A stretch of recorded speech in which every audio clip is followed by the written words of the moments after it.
Hey, welcome back to the Disney Plus Everyday Challenge. Today we have Camp Rock 2, the Final Jam. It's the Final Jam, not just Final Jam. We gotta have an article in there. The Final Jam. This is the sequel, of course, to Camp Rock, the original. There's also a series, and you know what? I hear there's a third on the way.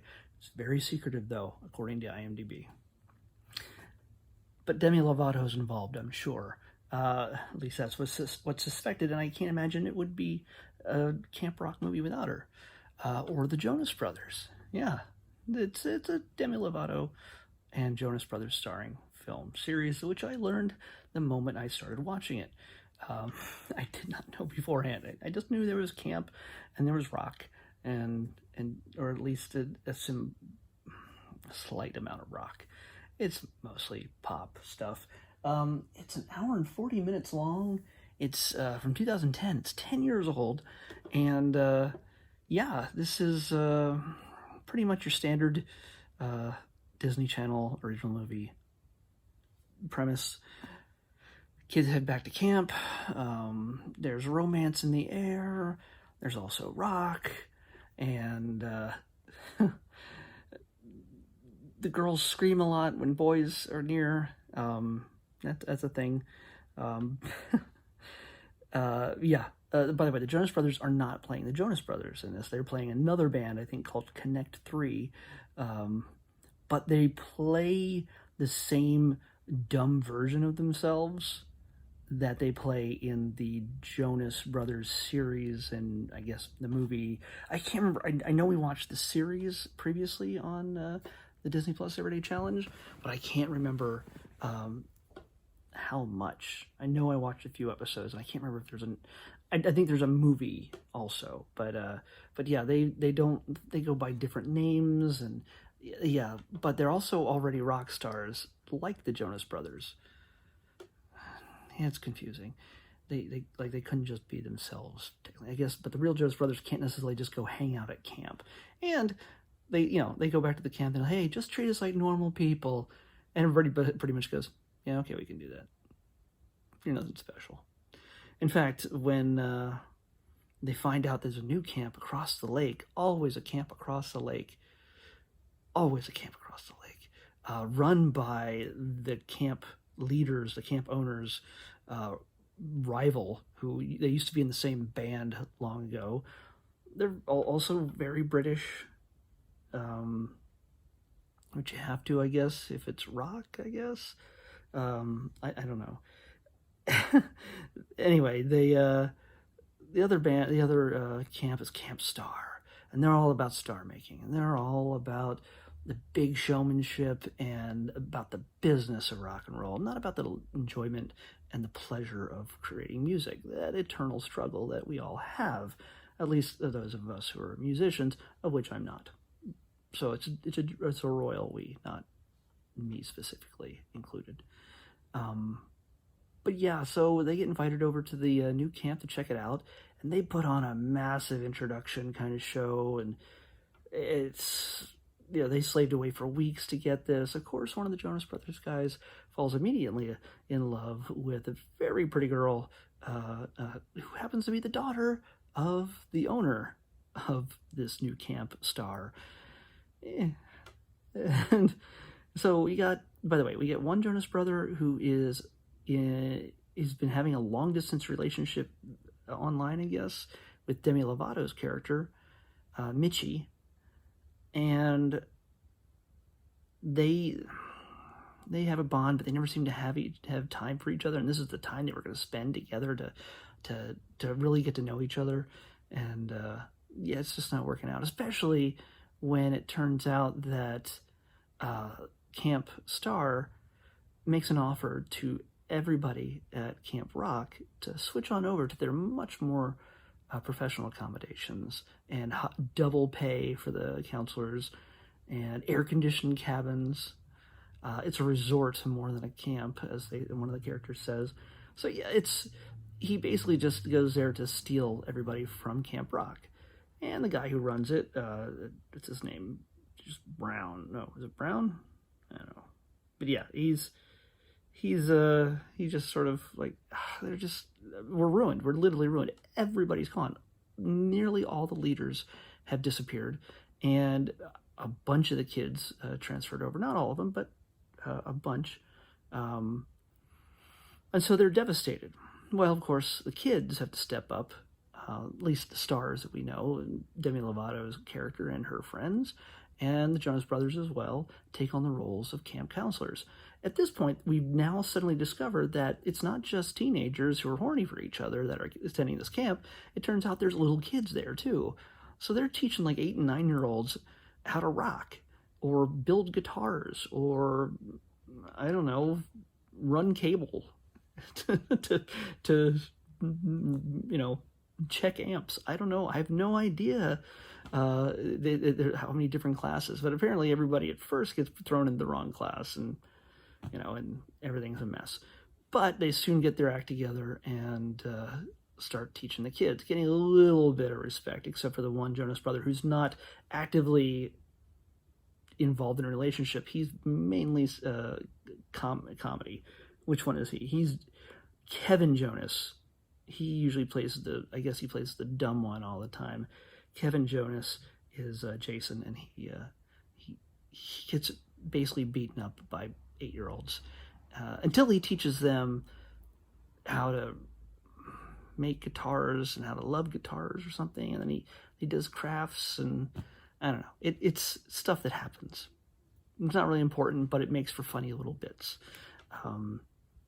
Of course, at some point they realize, you know what? We're going to get cocky. We're going to go challenge those star people, the camp star, to a competition of the Battle of the Bands. And they're like, okay, well, we can do that, but we're going to take it up a notch. We're going to put this on TV and let the world decide who's going to be the better camp and the better band, or whatever it is. Yeah. And they're like, oh crap, that's pretty high stakes. And they'll see if we lose, they'll see our shame around the world, and they'll see us lose, and everything will be done live on camera. There's no telling. I mean, right now, as of the end of the summer, Camp Rock will never exist again, especially if they can't pull off a decent performance. And yeah. By the way, of course, this is a musical. It's Camp Rock, and there's music throughout, even when there doesn't need to be. Some that are actual performances that everybody knows they're doing, and then there's just songs that they sing to bridge scenes or move the plot along slightly, or divert from the plot, even though the song is about what's going on in their hearts and their minds at the time. So yeah, it's your usual musical. None of the songs super stand out, except for like a pop song or anything that you would put on the radio or anything. I'm talking about the business side here. Except for the big duet between what's his face? I guess it's Joe, Nick, and Demi. There's a big duet kind of thing about almost midway through the thing when they're having their strife, and also the big number at the end. I don't know if that's much of a radio hit, but it's a big number and everybody gets involved, and it's super heartfelt versus the technical prowess of their camp star rivals. Who wins? Who loses? Well, you're going to have to watch the movie to find out. I'm not going to tell you. But you pretty much get the gist of how this all works out. I really didn't tell you anything surprising. There was always going to be a battle of the bands, as there always will be when you have a thing. It's a rival camp thing. It goes back to Meatballs, probably before. If you have two camps, they're gonna battle for something. And the camp's future is at stake. It's the way things work in camp movies. So yeah, for me, it was nice. It's not the kind of movie that I'd watch twice, or watch once if I didn't have to. If the Bates did not decide it, I probably wouldn't have picked this. I have been surprised by a number of different musical movies, like in the past. I love Teen Beach 2. I haven't seen Teen Beach 1 yet. Teen Beach 2, I loved. This is early on. If you've watched some of my earlier videos, I was pleasantly surprised at how much I liked that movie. Who knew? So yeah, if you get a chance, unless you're really into Demi Lovato and the Jonas Brothers and musicals in general, yeah, you probably won't get a whole lot out of this. It's not like it's innovative in any way.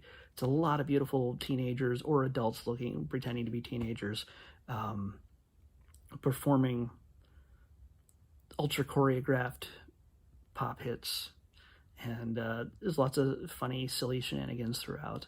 And it's well shot, and it's 2010. This is, I think, this is really, I mean, maybe it's just how recent it is. It doesn't look like it's a million years old, and it doesn't have the production levels of some of the older Disney original movies, like from the early 2000s or late 90s. I can't say it's strong. It's a solid effort when it comes to a movie. And I haven't seen Camp Rock yet, so I didn't know what to expect from this. So when I see Camp Rock, maybe I'll have a better perspective, and I'll know, did they get better or did they get worse since the original? I have no idea, but we'll find out someday on the Disney Plus Everyday Challenge. But we're going to find out now is what we're going to watch next. And I did not set this up again. Dang it. Let me see while this thing is loading. Yeah, Demi Lovato. Maybe I just don't know the little pop singers these days. I'm much too old of a man for this kind of thing. But I didn't know that. I knew that Demi Lovato was in it. I just didn't know that the main girl was Demi Lovato. Maybe I just don't know what she looks like. I know that's weird, but I don't know. I just don't know who Demi Lovato is, I guess. Should I at my age? I know you don't know how old I am necessarily, but come on. Do I look like a guy who should be making sure he catches all the Demi Lovato movies he can? No, that's just a tad weird. So, all right, I got that out of my system. Let's pick tomorrow's episode.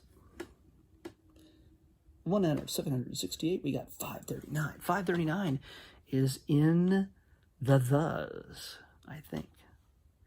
539, and it could be something special.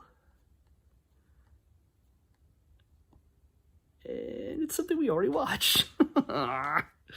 Okay, well, 539 is Tailspin. Oh yeah, that was good. We enjoyed that. Tailspin, but we can't watch that because we watched it already. All right, let's pick another one. 317. I'm pretty sure we had 317. Come on. Didn't we just have 317? Yeah. Well, 317 right in there is... Oh, no, 317 is our very first one. Lend a Paw. It actually came up a few episodes ago when we were searching. 317 was our very first Disney Plus Everyday Challenge episode that was selected at random. We did a pre-one for Mandalorian hours before it officially launched on the 12th of November, 2019. But, yeah, we can't keep getting 317. 713. Well, we just flipped the numbers around. This doesn't seem very random to me. It's random.org, and it should be random. Stop messing with my head. Oh, you know what? We finally got one of these. I've been waiting for one of these for a while, but we're at the third out of 4. The fourth of this series from Pixar is not on our list yet because I haven't added it in. It wasn't available at launch. Soon we'll be adding the things from post-launch. We'll be adding possibly almost a year's worth.